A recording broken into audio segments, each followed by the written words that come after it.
Hello everyone, welcome to our 7th episode of In a Nutshell, and this event is sponsored by Higher Power Raw Foods. We also use sprouted walnuts, as you see here, sprouted walnuts that we use, and I use the word sprouted, it's a kind of a misleading word in that we do soak them for roughly around 18 hours, rinse them thoroughly, and then they go into dehydration. The reason being, it reduces the phytates. So that's, when I use the word sprouted, some things will sprout, like sunflower seeds, pumpkin seeds, almonds. They'll get a little tail on them. But typically, we're just wanting to reduce phytates. We are featuring walnuts in the month of January, so all month long I'll be doing different recipes that involve walnuts. And today I'm going to make a pesto, and I'm going to wrap it in the zucchini, as you see here, and I'll show you in a minute how to do that.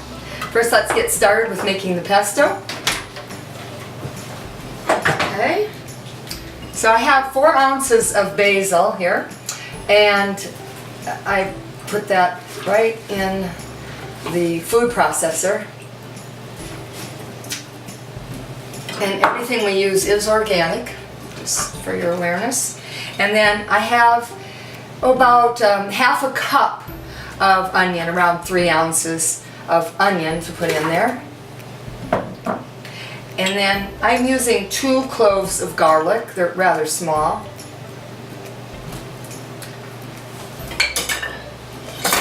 And a teaspoon of Himalayan salt, or you can choose to use the liquid aminos, the cocoa aminos, which is nice. It adds a little sweetness to the recipe, but it's a nice alternative if you don't want to use salt. So I give you that option.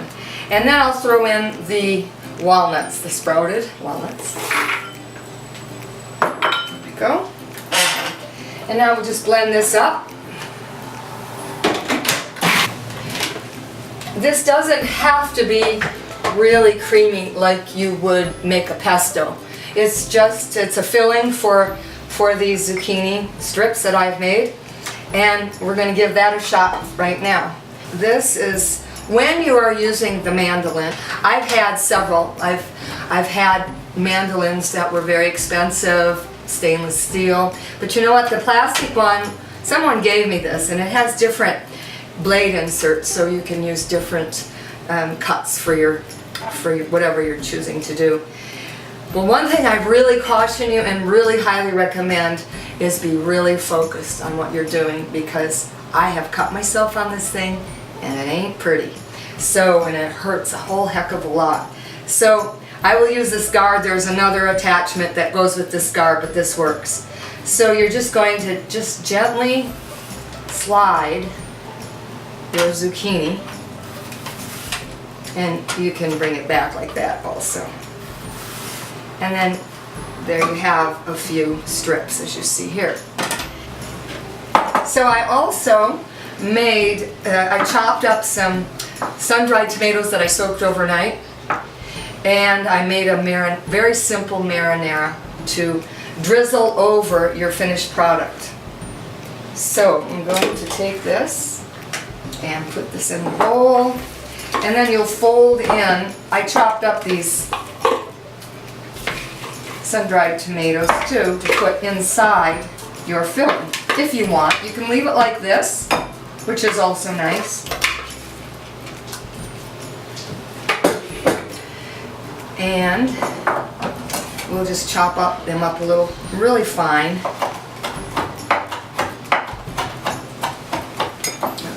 Throw them in, a little more in, and that's to your liking.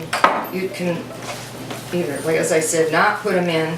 It adds a little color and a little flavor. And there we have our mixture. Okay, so what I did with these is I soaked them in a little lemon juice and a little drizzle of salt, and probably about half an hour.